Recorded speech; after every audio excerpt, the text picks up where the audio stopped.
Fala Tricolada, Alexandre Antônio para mais um vídeo aqui no canal. Sejam muito bem-vindos ao canal da família Tricolor. Olha, rapaziada, não teremos live nesse domingo, tá? Nossa live é segunda-feira, após o jogo Fluminense Curitiba no Maracanã pela 12ª rodada. Acabou o jogo, você vem aqui pro canal pra gente trocar aquela ideia maneiríssima sobre o nosso querido e amado Fluminense. Então aguardo todos vocês aqui. E olha, o resultado lá para concorrer à camisa número 1 do Fluminense é até segunda-feira. Então corra lá para votar e escolher a sua frase favorita. Show de bola? Rapaziada, eu acordei de manhã. É um vídeo simples, tranquilo, para a gente trocar uma ideia aqui rápida. Abri o GE para buscar informações sobre o Fluminense e me deparo com a seguinte matéria assinada pelo Felipe Siqueira, Rafael Zarco e Thiago Lima. No título da matéria diz o seguinte: pressionados, Mário, Angione e Odair se reúnem e buscam soluções para o Fluminense. Aí o problema já está no título da matéria, porque as soluções para o Fluminense estão na mão de Mário, de Angione e Odair. Aí já começa a bater um desespero no seu coração, né? Você já começa a ficar desesperado, porque são pessoas que não têm condições de conduzir o futebol do Fluminense, que estão decidindo e buscando soluções para o clube. E fui ler a matéria e me deparei com algumas coisas que me assustaram mais ainda. O GE apurou que na última sexta-feira, um dia após a inesperada eliminação do Fluminense para o Atlético Goianiense na Copa do Brasil, o presidente Mário, que é vice de futebol e que comprovadamente desde a era Peter mostrou que não sabe fazer esse tipo de serviço, e o diretor executivo de futebol Paulo Angione, que já deveria ter sido demitido há muito tempo, seguindo aí o caso Evanils, que saiu de graça, tiveram uma longa reunião com o treinador Odair no centro de treinamento do Fluminense. Treinador Odair que já deveria ter sido demitido há muito tempo, não era para ser chamado para reunião nenhuma.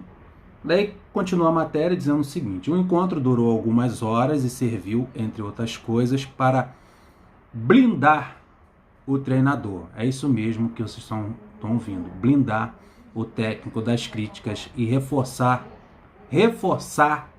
a confiança no trabalho do treinador. Mostra mais uma vez que a opinião da torcida é como se fosse nada para o presidente do clube. A nossa opinião, a minha opinião, a sua opinião, o que você escreve nas redes sociais, dentro do Fluminense, ele não está nem aí, ele não gosta de ser criticado. Aí continua: a postura do Odair de não reclamar diante das dificuldades e assumir responsabilidades agrada internamente. Então o Odair, por ter essa postura de não reclamar, claro, o cara não tem condições de ser treinador do Fluminense e é mantido no cargo, ele vai reclamar do quê? Entendeu? Um treinador de time de Série B não tem condições de ser treinador do time de um clube como o Fluminense, do tamanho do Fluminense. Claro que ele não vai reclamar. E assumir responsabilidades, que é isso? A diretoria quer o quê? Um escudo? Quer alguém para se proteger e acha que o Odair vai proteger a diretoria? Eu não consegui entender esse assumir responsabilidades. E o maior perigo que eu vejo no Odair é ele assumir a responsabilidade, porque quando ele assume as responsabilidades, acontece isso: 2 eliminações, União La Calera e Atlético Goianiense.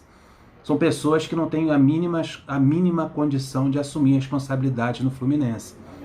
Já era para termos um novo vice de futebol, já era para termos um novo dirigente responsável lá também pela área de futebol e um outro treinador. Então a diretoria, com isso que diz aqui no GE, gosta do treinador pelo simples fato dele não reclamar, dele não se queixar pelas contratações, ele indicar jogadores e caso o jogador não vier ele não reclama. Resumindo, o Odair não se queixa de nada, só quer o seu emprego e o seu salário no final do mês. Para a diretoria não importa se ele escala bem, se ele faz boas substituições, se ele tem leitura de jogo, isso não importa para a diretoria. O que importa para a diretoria do Fluminense e o que o mantém no cargo é que ele não reclama diante das dificuldades e assume as responsabilidades. Isso é muito pouco, Mário. Isso é muito pouco. É esse treinador, um treinador passivo, um treinador manso, que não reclama. Claro, o cara tá treinando o Fluminense sem ter condições de ser treinador de time de Série A. É um treinador de Série B. E tá lá comandando o Fluminense, vai reclamar de quê? Ele vai levar esse emprego aí, que ele vai receber o salário dele no final do mês, atrasado um mês ou dois, mas vai receber, depois ele bota o clube na justiça. Ele tá no melhor emprego do mundo, tá treinando o Fluminense Futebol Clube. Então a torcida enxerga o Fluminense maior do que o próprio dirigente, o presidente do clube enxerga. E o Odair não é capaz de estar no comando técnico da equipe do Fluminense. E a torcida não quer um treinador que seja passivo diante das dificuldades, que não reclame.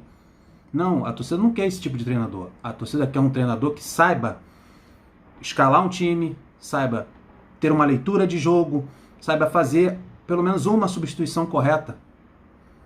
Porque o treinador daí, ele não sabe fazer substituição, ele não sabe armar um esquema tático e ele não sabe escalar um time. Mas para a diretoria ele serve, porque ele não reclama diante das dificuldades. E por isso que ele está sendo blindado nesse momento e mantido no cargo. É isso, o Mário gosta de trabalhar com pessoas assim, cordeiros, obedientes, passivos, e que aceitam tudo que ele mandar. É assim. Então, se você está esperando um treinador que chegue, que chame a atenção dos jogadores queridos do presidente, que cantam música para ele, que são parças dele, esquece, nunca teremos um treinador assim, com voz firme no vestiário, que chegue numa coletiva e cobre da diretoria reforços. Você não vai ver. Então, enquanto o Odair for dessa maneira, com a postura de não reclamar diante das dificuldades e assumir responsabilidades, vai sempre agradar a diretoria tricolor. Então não espere um treinador estrangeiro que chegue e que tenha uma postura de cobrança diante da diretoria. Você não vai encontrar, porque o Mário, ele já mostrou para a torcida do Fluminense, já mostrou para todo o elenco e para todo mundo que ele é que comanda e as coisas serão e vão ser sempre no Fluminense, conforme a sua visão de futebol. E a visão de futebol do Mário é pífia. Então estamos muito mal entregues, estamos nas mãos erradas, e aperte o cinto porque o piloto sumiu aí no Fluminense. E continua a matéria diz o seguinte: o encontro também serviu para fazer uma avaliação da temporada até aqui e buscar soluções para a equipe.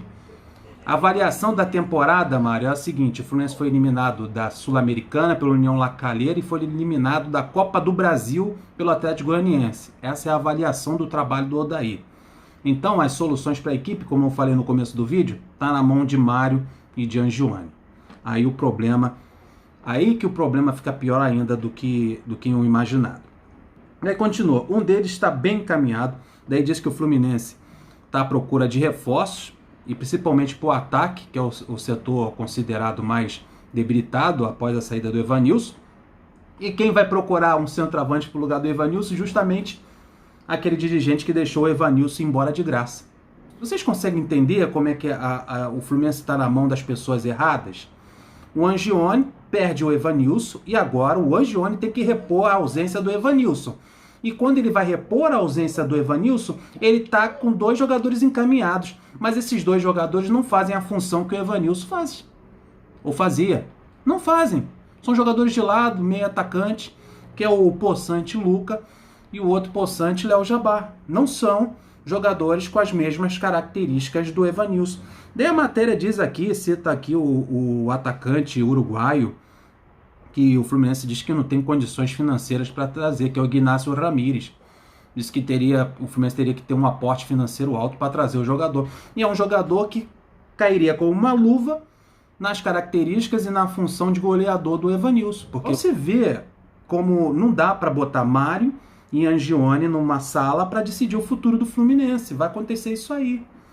Jogadores de lado, meias atacantes para fazer função de centroavante. Vamos jogar o campeonato todo com falso 9, apostando tudo no Fred, que pode ter uma contusão a qualquer momento. É complicado. O Fluminense está na mão de Angione e de Mário Bittencourt decidir no futuro do clube. E na mão de um treinador passivo, tranquilo, que não reclama de nada, que agrada a diretoria com uma beleza. Por isso ele está sendo blindado nesse momento, que é o cara ideal para ser o cordeirinho do presidente do clube, pô. Daí não vai poder trazer o Ignacio Ramírez porque o aporte financeiro seria alto para trazer, porra. No Uruguai, mano. Por quê? Gastou todo o dinheiro com o quê? com renovação de Nenê, contratação de Danilo Barcelos. E os laterais? Você vai levar o Campeonato Brasileiro todo sem lateral? Sem lateral esquerdo, sem lateral direito? É isso mesmo, Mário? Porque eu tô vendo aí, tá trazendo o Luca, Léo Jabá e tá procurando um centroavante. Tá, mas e as laterais? Não tem, mano. Não tem como um time andar pra frente. Viu como o presidente do Fluminense e o Angione, eles não têm condições de seguir em frente num trabalho diante do Fluminense, de um clube do tamanho do Fluminense? E é isso aí. A gente vai sem lateral esquerdo, sem lateral direito. Quando contrata um lateral esquerdo, contrata o terceiro reserva do Botafogo. Mantém o Egídio não é afastado, continua lá, nos ameaçando de ele entrar dentro de campo. O garoto lá, o Calegari, sozinho na lateral direita, improvisado ali naquela função, se virando mais do que charuto na boca de bêbado. Próximo jogo certamente teremos Julião na lateral direita e assim a gente toca o barco, esperando os caras trazerem um centroavante, um cara de área, uma referência. Parece que o desejo do Mário é que só tenhamos o Fred como centroavante, o amigo dele. Pergunta que eu faço, e aquela coletiva que ele disse que tinha um dinheiro guardado? Não foi isso que ele falou numa coletiva, que tinha um dinheiro guardado para emergência? Ué, não tem mais? Tem um dinheiro guardado para reforçar em caso de desespero? Passa essa mensagem para o elenco de que não confia tanto assim no elenco, tanto que ele guardou um dinheiro para caso de emergência. O time é eliminado da Copa do Brasil, agora vai precisar lançar a mão desse dinheiro guardado para caso de emergência para cobrir o rombo da eliminação. É assim. Você vai cobrindo o rombo, vai jogando areia nos buracos, tampando e vai seguindo o barco, blindando o treinador e decidindo o futuro do Fluminense. Aí não tem dinheiro para investir no Ignacio Ramírez. Vai trazer, sabe quem? Uma baranga para fazer a função do 9. Se preparem. Tem vários aí empresários indicando centroavante para o Fluminense. E é assim, vão indicando. Aí, por exemplo, o Luca e o Léo Jabá são do mesmo empresário. Os dois jogadores são do mesmo empresário. E o Fluminense está entregue na mão de empresário. Administrar futebol assim é mole. Porque, pô, o teu scout está furado. Aí não tem dinheiro para o Ignacio Ramírez, mas tem dinheiro para renovar com o Nenê, tem dinheiro para contratar Danilo Barcelos por 1 ano e meio, um monte de veterano na equipe com salário de 200 mil, 300 mil, 150 para um monte de baranga. Aí não tem dinheiro para trazer um centroavante sul-americano? Tem vários vídeos aí de colegas youtubers aí, eu mesmo fiz um vídeo relacionado a isso, com um monte de centroavante sul-americano livre no mercado aí, com facilidade para trazer. Porra, não vai poder trazer por causa de quê, Mário? Por quê? Então vai trazer o quê? Um jogador que esteja liberado, contundido, como Léo Jabá, como o Luca, um jogador muito tempo parado por contusão? É isso, o Fluminense tem que pegar a xepa do mercado? É isso que o Fluminense se tornou para você? A xepa? O resto da feira? Aí fica complicado de aturar uma situação dessa. Daí não quer que a torcida reclame. Complicado. Esse barulho que vocês estão ouvindo no fundo aí é o Sansão na sonoplastia. Então você que é antigo no canal sabe que meu filho faz a sonoplastia aí no final. Então vocês já conhecem a figura. E para concluir, a matéria termina dizendo o seguinte: sem dinheiro, o clube procura usar a criatividade para buscar negócios viáveis. Sabe quem vai procurar soluções viáveis usando a criatividade? Mário e Angione. Então, amigo, se prepare para mais emoções, porque a temporada será longa esse ano. Rapaziada, muito obrigado por assistir esse vídeo. Deixa um like no canal, se inscreva, tamo junto sempre. Flui!